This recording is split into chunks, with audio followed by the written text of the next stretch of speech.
Ladies and gentlemen, Mr. Walter Matthau. You will enter the continent of Europe and in conjunction with the other United Nations undertake operations aimed at the heart of Germany and the destruction of her armed forces. This was without a doubt the most difficult assignment ever given to one man. The brilliance with which he answered this awesome challenge marks him as one of our greatest soldiers. Mr. Raymond Massey, the distinguished actor, now brings you some of the finest moments in our history. The story of General of the Army, Dwight D. Eisenhower.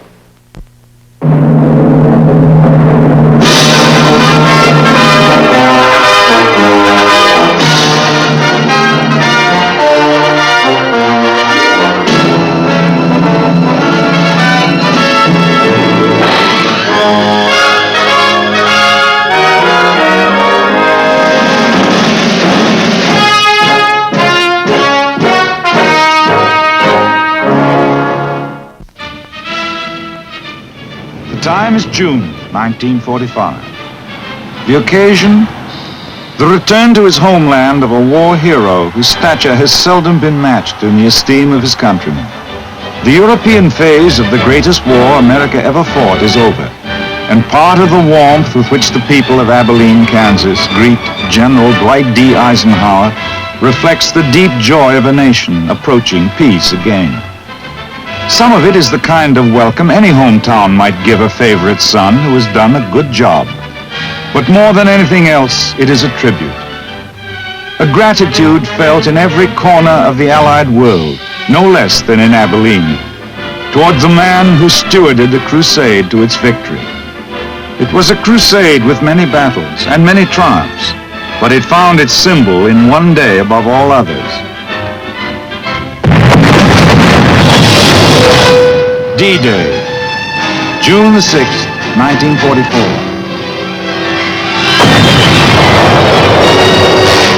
The invasion of Fortress Europe was one of the greatest military adventures of all time. Upon the outcome of this bold adventure hung the fate of war and freedom.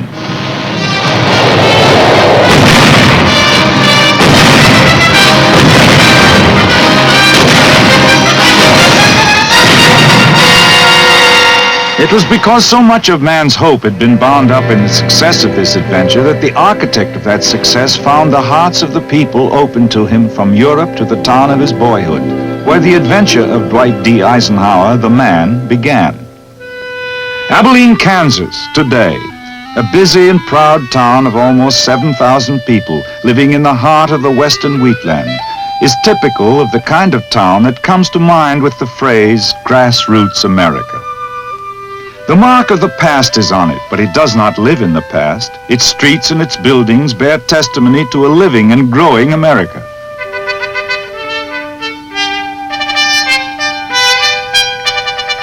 One of its newest and proudest buildings is the Eisenhower Museum, which carries forth the spirit and the history of the Eisenhower family of Abilene.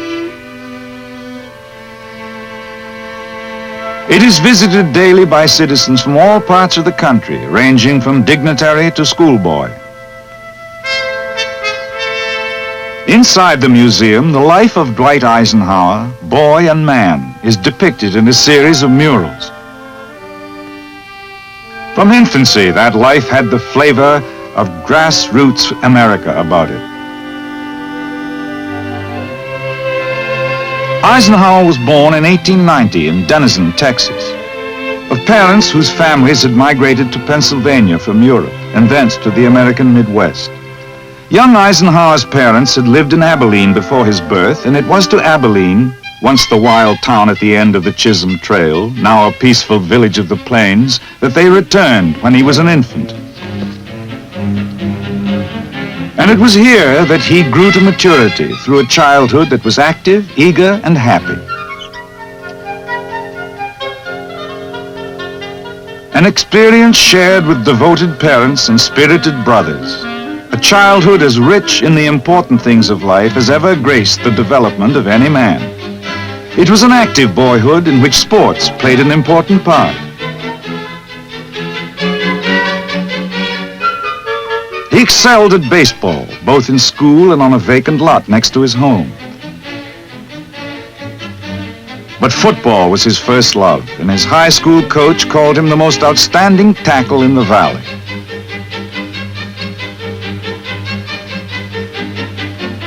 The active life was important, but the greatest single staple of the Eisenhower family life was religious observance. The family home in Abilene shows the influence of that serious religious conviction. The Bible was the guide of family life, and its chronicler as well. On the wall of the bedroom shared by Dwight and his brother Edgar still hangs this simple testament of faith: "Thy will be done." It was a home of patriotism as well as faith, and of respect for things of the mind. Work, constant and hard work, was also a staple of the family routine. The creamery where young Eisenhower worked during his spare time while he was in school is still one of Abilene's light industries. In this way and by these standards, young Dwight Eisenhower grew to a manhood the world would one day know well. He was 20 when he left Abilene for the military academy at West Point. Many a great American has begun his march into history as a cadet on the plane at West Point.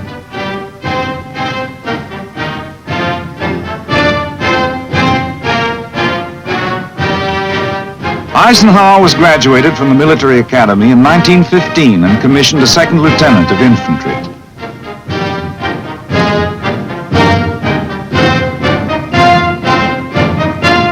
A new phase of life was beginning. In the summer of 1916, as a newly promoted first lieutenant stationed at Fort Sam Houston, Texas, he married Mamie Geneva Dowd of Denver.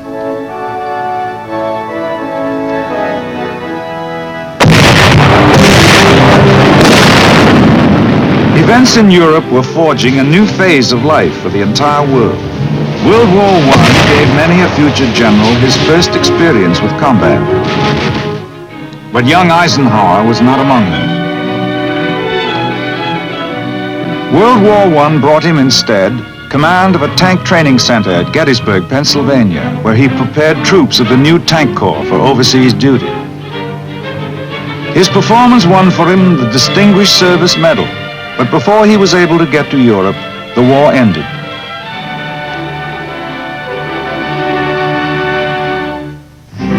In the late 1920s, after graduation from the Command and General Staff School, Major Dwight D. Eisenhower was assigned to France to prepare a guidebook on American battlefields in Europe. It was his first direct experience with that continent. With the 30s came other assignments, climaxed by service under General Douglas MacArthur in the Philippines. For 4 years he worked with MacArthur, who was Commander-in-Chief of the Philippine Army, to help the Commonwealth government work out a plan for its military defense.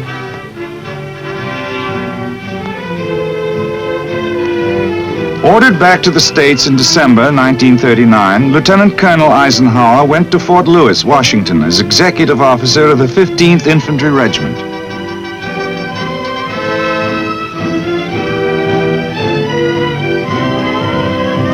In the dark spring of 1940, German armored divisions were crashing through Holland and Belgium.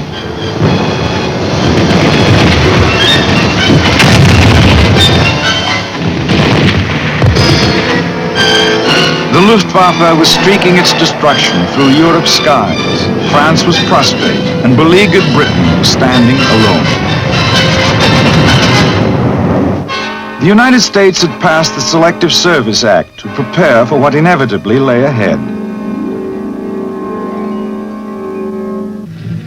And the biggest challenge in Colonel Eisenhower's life was to aid in that preparation. Late in 1940, he was made Chief of Staff of the 3rd Division, where his staff work brought him assignment as Chief of Staff of the 9th Corps.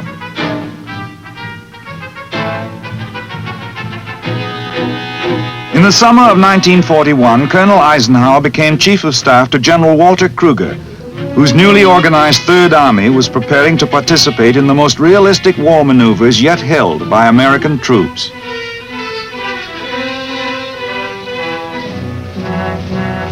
In In these maneuvers over the Louisiana countryside, as America fought for the time to train its growing army of citizen soldiers, Eisenhower's task was to work out a plan of defense against an invading mechanized force.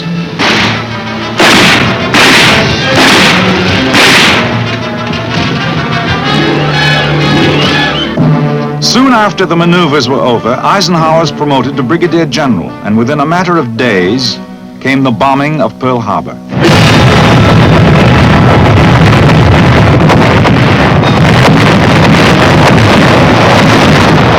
From almost this moment on, the fate of the nation and the fate of General Dwight D. Eisenhower would be inextricably bound together. Called to Washington in the first weeks after the war began, Eisenhower went to work in the War Plans Office of the War Department. Among the plans formulated during this time was the central strategic determination to make an eventual attack across the English Channel the principal Allied offensive effort. A mural covering the west wall of the Eisenhower Museum dramatizes the high spots of the next great sequence in the adventure involving the nation and the man, whose ability to rise to grave responsibilities brought him rapid promotions. Because an all-out Channel invasion would be impossible before 1944, and because the need for offensive action was immediate in 1942, the Allies undertook, as a combined operation, under the command of General Dwight D. Eisenhower, the invasion of North Africa. The minimum objective of this maneuver was to seize the main ports between Casablanca and Algiers.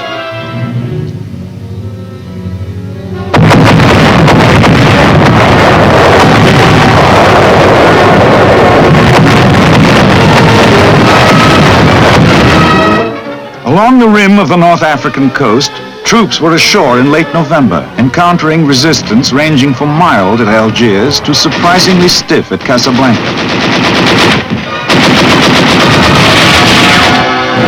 The commander's hope was to push quickly east along the Mediterranean and take the important posts of Bizerte and Tunis.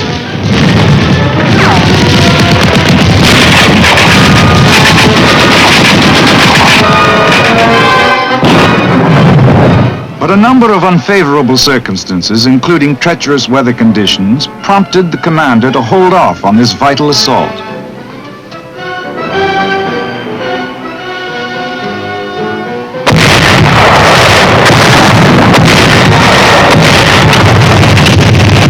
In the spring, however, troops of Omar Bradley's Second Corps were able to take Bizerte, and at the same time Tunis fell to the British First Army.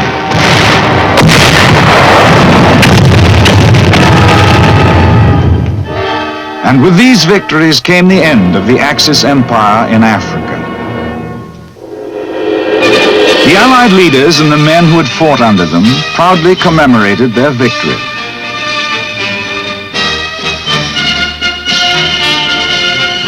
One of the greatest products of this victory, in the words of the commander himself, was the progress achieved in the welding of Allied unity and the establishment of a combat team that was already showing the effects of a growing confidence and trust among all its members.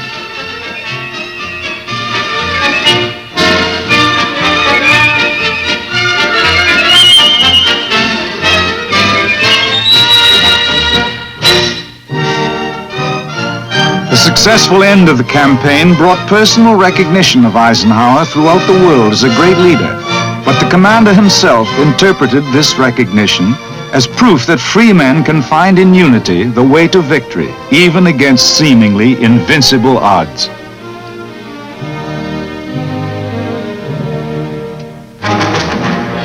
The next big campaign, the invasion of Sicily, brought further demonstration of this basic truth. Allied troops took this vital rock in the summer of 1943. The effect of Sicily's fall was electric. Italy surrendered, the first of the Axis partners to capitulate.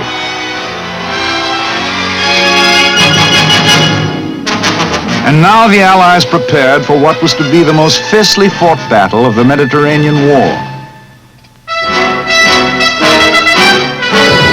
The invasion of Italy itself at Salerno.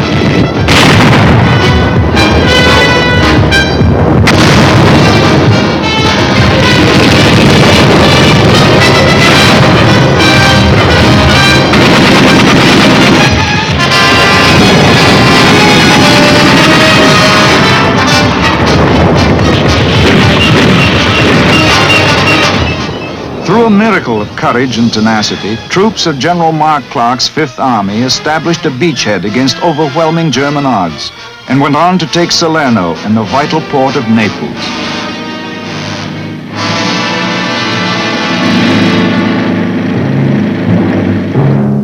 With these victories, although heavy fighting and important battles lay ahead, the first major objectives of the Italian campaign were accomplished.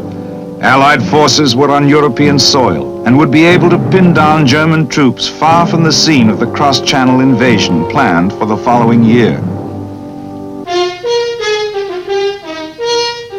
President Roosevelt visited the combat area with General Eisenhower when he came over for the Cairo and Tehran conferences, where agreement was once again established that the principal Allied effort would be the invasion of Europe.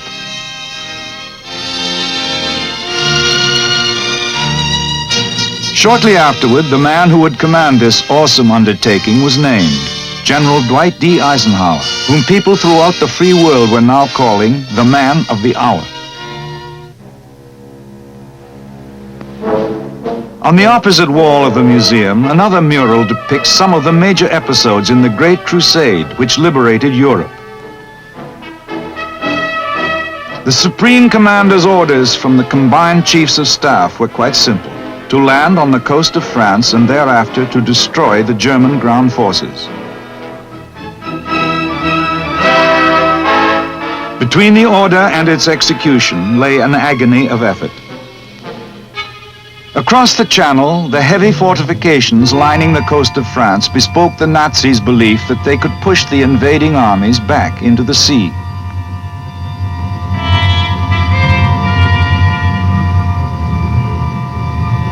In France alone, 58 German divisions were waiting. Preparing for the invasion was a job without let-up. Incessant and realistic training was of paramount importance.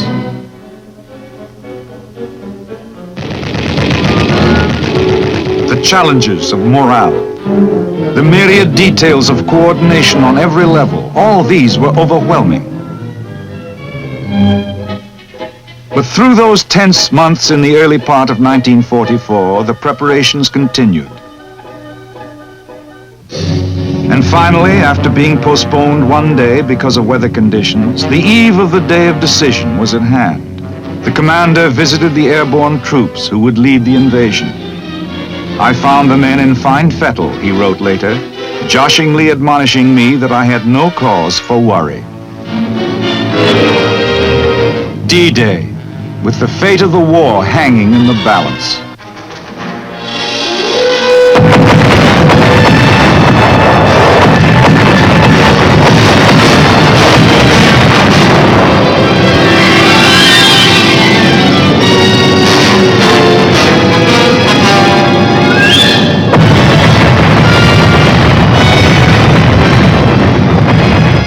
Half a million troops, backed by millions more, faced outward across the stormy sea.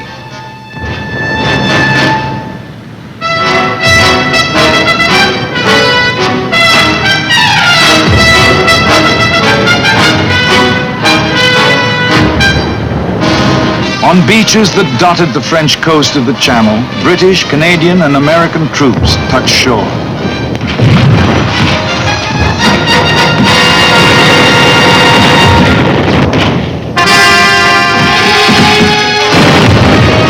The first fateful moment passed, and Allied troops were holding on French soil.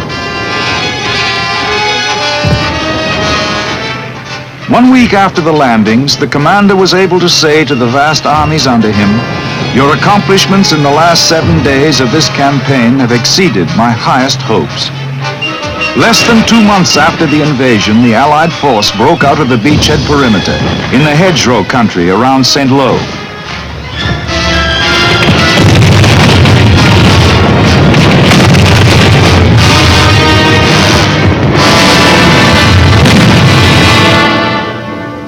Exploitation of the breakout was the next step. And now there began the dramatic pursuit, spearheaded by General George S. Patton's armored force across the heart of France.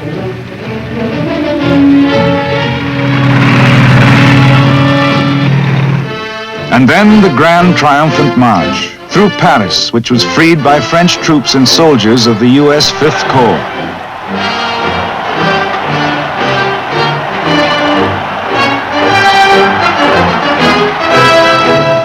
Beyond Paris lay the liberation of Belgium and the yard-by-yard struggle across the German border.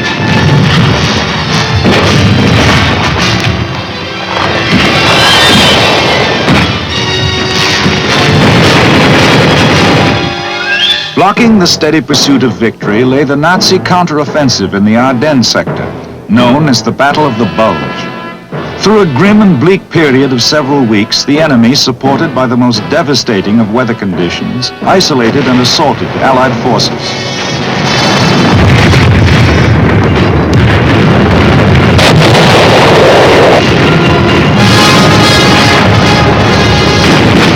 General Eisenhower called upon all troops to rise to new heights of courage and effort. The brave men of the beleaguered forces held and steadily began pressing the enemy back. And from that moment onward, the Supreme Commander counted on weakened Nazi resistance. The bridge at Remagen across the Rhine, one of the sturdiest symbols of the war. With its crossing in March 1945, the heart of the enemy's defenses was cracked.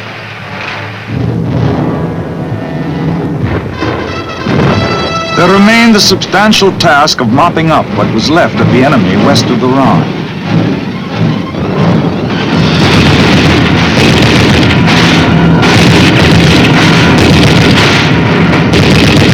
And accepting his surrender in the droves that began to appear. The great cities of the enemy's fatherland were rubble as Allied troops moved through them in the last stages of the enemy's defeat.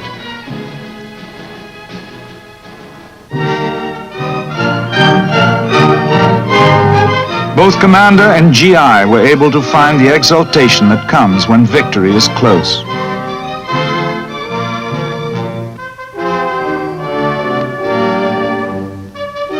Victory came finally with the German surrender in a schoolhouse at Reims on May the 7th, 1945. The return to peace was signaled by the Supreme Commander. I have the proud privilege of speaking for a victorious army of almost 5 million fighting men. They and the women who have so ably assisted them constitute the Allied expeditionary forces that have liberated Western Europe. They have captured or destroyed enemy armies totaling more than their own strength. Merely to name my principal subordinates in the Canadian, French, American, and British forces is to present a picture of the utmost in efficiency, skill, loyalty, and devotion to duty. The United Nations will gratefully remember Tedder, Montgomery, Spaatz, Bradley, Villac, Creer, and many others. But all these agree with me in the selection of the truly heroic figure of this war. He is G.I. Joe and his counterpart in the air, the Navy, and the merchant marine of every one of the United Nations. He has braved the dangers of U-boat infested seas. He has surmounted charges into desperately defended beaches. He has fought his tedious, patient way through the ultimate in fortified zones. He has endured cold, hunger, fatigue. His companion has been danger. Death has dogged his footsteps. He and his platoon commanders have given us an example of loyalty, devotion to duty, and indomitable courage that will live in our hearts as long as we admire those qualities in men. And now the long and happy road home. For Dwight Eisenhower, that road was paved with the cheers of the people of the Allied countries. In his own homeland, a hero's welcome awaited him. America's greeting for a favorite son. Here, the story of Dwight D. Eisenhower might well have ended, on this note of triumphant acclaim for a job so splendidly done. But America had other tasks waiting for its favorite soldier. Eisenhower succeeded General Marshall as the Army's first post-war Chief of Staff. He expressed the belief that one of the greatest pillars of world peace is a strong United States. He visited troops stationed in various parts of the world to show America's growing sense of global responsibility. We must remain, he said, the first champions of those who seek to lead their own lives in peace with their neighbors. Finally, on February the 7th, 1948, the general from Abilene, after 36 years of service to his country, left active military assignment.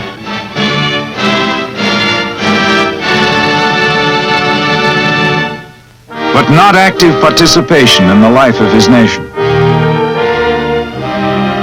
He accepted an invitation from Columbia University to serve as president of that great institution, enabling him, so he thought at the time, to devote the remainder of his useful life to the challenges of education.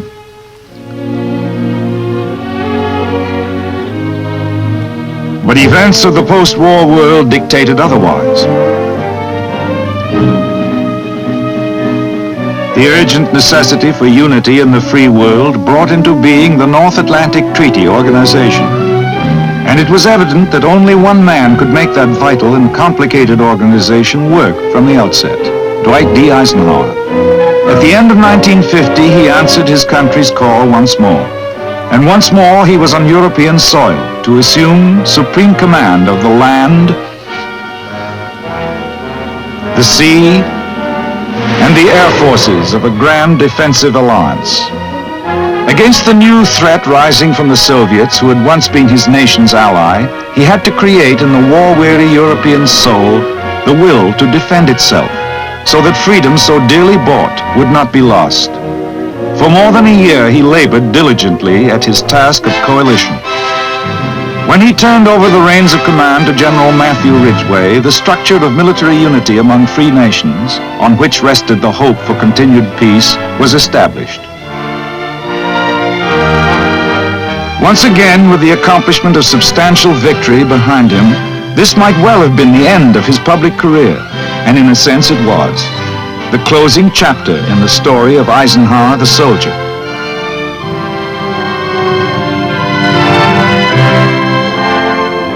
History is recording today the story of Eisenhower the statesman.